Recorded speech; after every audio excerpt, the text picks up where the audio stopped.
I didn't know anything about the railroad. I didn't know that it tunneled under the Blue Ridge. I didn't know that it was called, this stretch of it was called the engineering marvel of the 20th century.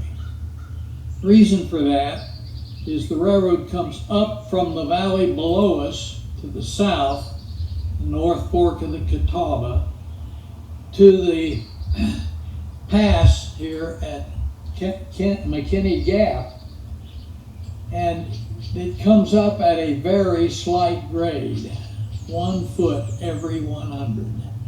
Best crossing of the Blue Ridge for anything, man or beast, car or railroad.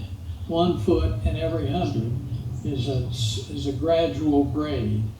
But in order to do that up a steep mountain, it takes a lot of switchbacks going back and forth and around. And here, to get up in 14 miles of track, to go 3 miles as the crow flies, it took years of work. It took 18 tunnels to finally be completed, and it's called the Clinchfield-loop. Now, I was proud of myself after I learned about the Clinchfield-loop and found out that it was such an engineering marvel that I maybe was a little overconfident. A fellow from England, a railroad buff from England, came and stopped in and asked me if the loops were right around here. And I said yes. And he said, "Do you mind if I ask you a question or two?" I said, "Go ahead." Well, I found out after 2 questions, he knew more about the loops than I did. He was from England and he was a railroad buff. So the railroad right here is a marvelous piece of engineering and probably the most spoken of railroad construction site in the East. So I started learning about it. Clinchfield Railroad. They had a lot of trouble building this, not only coming up the slope like that, but down in the town of Marion was the Norfolk Southern, or that's what it is now, that was a east-west going railroad. And this railroad was a north-south going railroad. The east-west going railroad refused to let the south going railroad cross their railroad.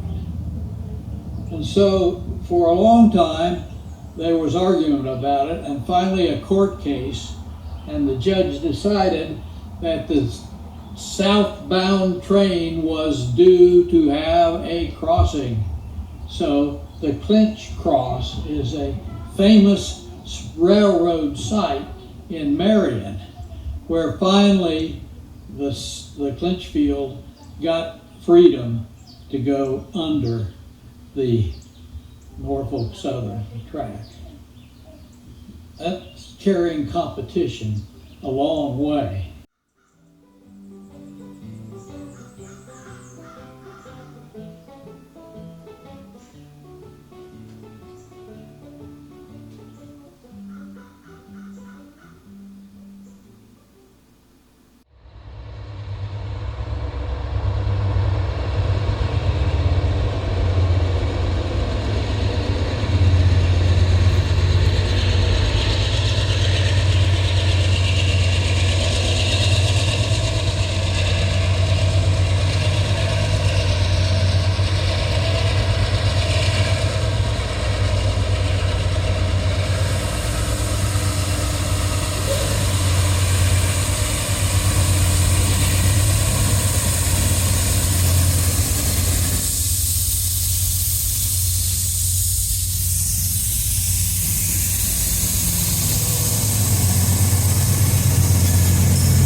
Well, anyway, the railroad started the orchard. Why, you might ask, would a railroad have an orchard? Well, I have reconstructed the reason. I don't know if it's really true, but I believe it. There was no way to get apples off this mountain in the early part of the last century. You could grow them on the Blue Ridge. That has been a famous place all the way up into Maryland for apples. So they started an orchard here, knowing it could grow apples, and knowing the only way to get the apples to market was on the railroad. And so the railroad could profit even if they didn't own the orchard. And pretty soon they sold it. I guess the railroad didn't know as much about the orchard as they needed. And that is kind of common today because the current manager doesn't know much about apples either. So the railroad came through here, and that's why we bought the orchard, to prevent the land from ever being developed. But in the course of this, the railroad has turned out to be a very interesting subject.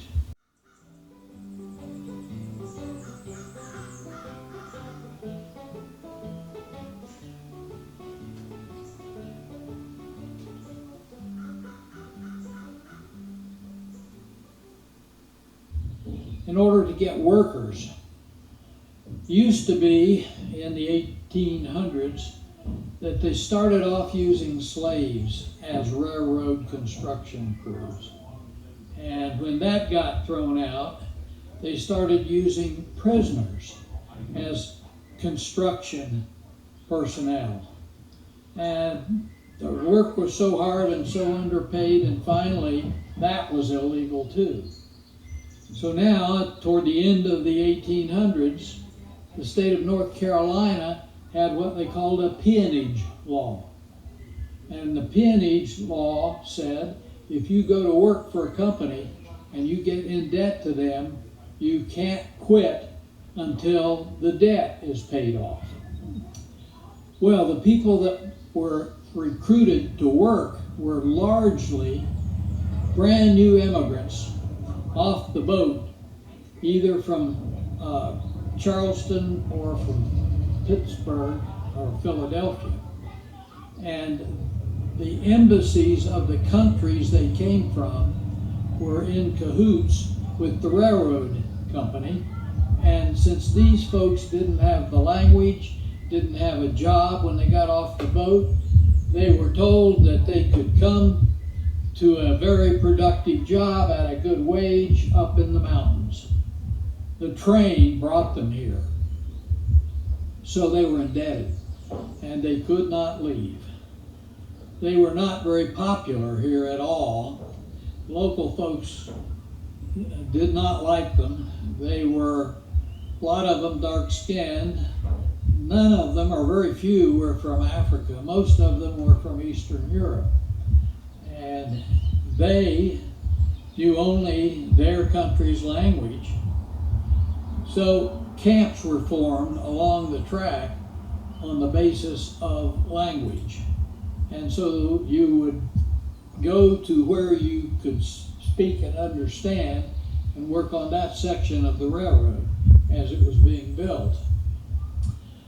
Someone came into the orchard on one of the early days here and was talking about how their dad had been a dynamiter in the tunnel here at Altapass. Well, I knew right away that that was a modern story because they didn't have dynamite back in the day of the tunnels. They had nitroglycerin, and that was a pretty dangerous kind of a dynamite. And that's what they had. He said his dad had set off a blast in the tunnel. And I said, oh yeah, that's how you had to dig the tunnel. And he said, no, he did it deliberately, and it caved in on 6 of them immigrants. Somehow that was a family pride even to this day. Well, those workers were badly treated, not only by the peonage law, but by the railroad itself, and a lot of them died. There is no accurate count of how many worked and how many died.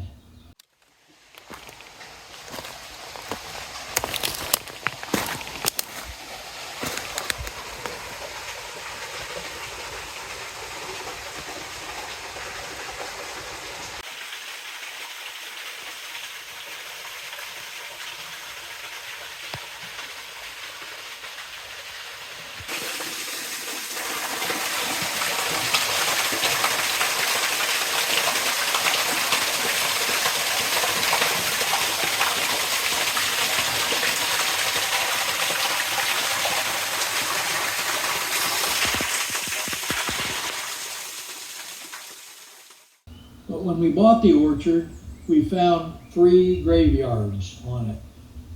Charlie McKinney's was in good shape. You could see the stones. Some of them had some printing on them. And every so often, the McKinney clan would come and repair the graveyard, set the stones back up again, clear the underbrush, things like that. The other 2 graveyards were very difficult to find.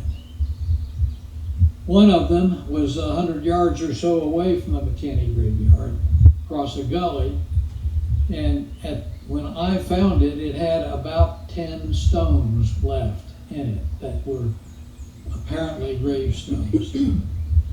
There was one on the other side of the Blue Ridge over in Mitchell County, and there were no gravestones left.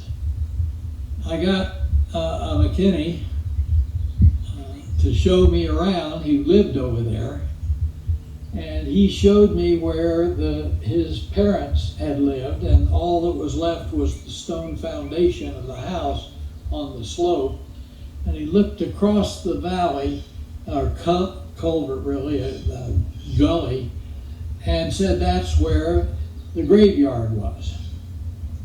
Well, I said, how do you know? He said, well, there were all those stones over there, but now they're all gone. And I said, what happened to the stones?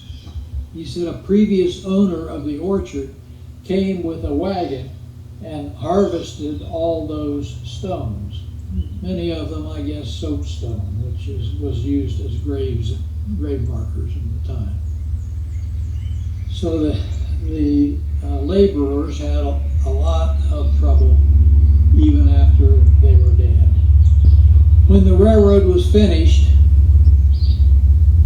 the foreigners were put on boxcars, locked in, and the train sent south.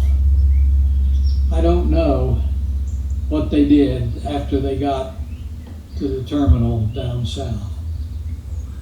But their legacy is present in the railroad. Here it is more than 100 years later, and it's still in operation. It was built very stout, and it has survived. It was built to haul coal from Kentucky. The people that owned the railroad had access to 250,000 acres of coal land in Kentucky, and they had powerful reasons to build the railroad and get it all the way to Kentucky. When we bought the orchard in 1995, there were still an awful lot of coal trains night and day running up and down, running down the orchard, coming back empty to go get more coal. Each coal train had exactly 110 cars of coal. And 10 trains a day and 110 cars meant an awful lot of Kentucky came through this gap and down this track to be burned on the East Coast, and some even shipped away from the East Coast. Well, the railroad also inadvertently brought the Industrial Revolution from the east and the south over the mountain. And the railroad established towns along the track, and many of them still there and prosper. They had a big plan for Alta Pass. The railroad put a station here. The station was the main stop for passengers on the railroad, although they stopped here and there to pick up passengers, carrying them to and from the area.